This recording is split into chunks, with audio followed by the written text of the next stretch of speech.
up to the top of the hour, and we're about 10 minutes away from the polls closing in eastern Canada. All the initial indications are that this is going to be too close. The turnout for this referendum is easily the highest on record. In fact, he said he's never seen anything like it. Again, we must caution you at this point. All we can safely say is this referendum will be very, very close. Michael? Very close indeed. Thank you, John. Once again, the question before the Canadian people is this. Do you give the government of Canada the mandate to execute the proposed union with the United States of America? If the vote is yes, the Confederation of Canada will be dissolved, and our nation will be split into 6 states joining our neighbors to the south. The newly minted states will retain control over such matters as natural resources and health care, and the Canadian dollar will be converted at par, representing a windfall to the Canadian people.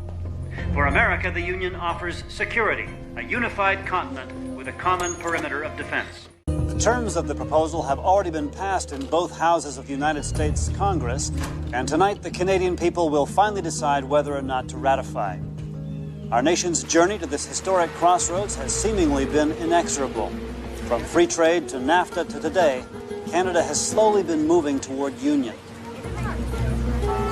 Matters accelerated 2 years ago when former Prime Minister Tom McLaughlin's deal to sell water to the United States provoked outrage so severe that the government was forced to accept U.S. troops to restore order, temporarily suspending Parliament. Gradually, relations between the two countries normalized, and the move toward union was renewed, led by the North American water grid, which will soon be complete with the inclusion of Texas. Former Secretary of Defense William Stanfield used his successful handling of the Canadian crisis to propel him into the presidency. In fact, this evening could be titled The Legacy of Tom McLaughlin, which brings us to tonight's momentous crossroads, more profound than any we have faced since 1867 and the formation of our country. We are now getting some early results. The returns from Ontario, Manitoba, Saskatchewan, and Alberta are all trending yes, but it's close, no question. We should just remind ourselves how a yes vote would work. Canada would be redrawn into 6 states: the state of British Columbia, the state of Alberta, the state of Ontario, the state of Quebec, and the Maritime State. These new states would send 12 senators and 50 congressmen to Washington, D.C. I'm being told that we are now ready to call the vote.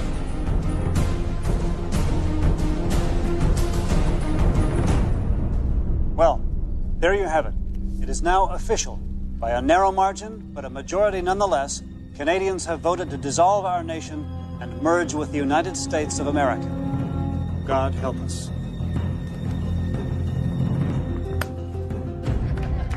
Congratulations.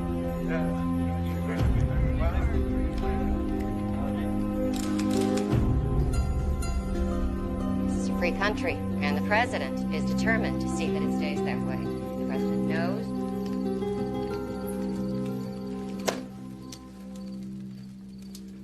For 140 years, we survived as a nation, and in one night, it's gone. The people have spoken.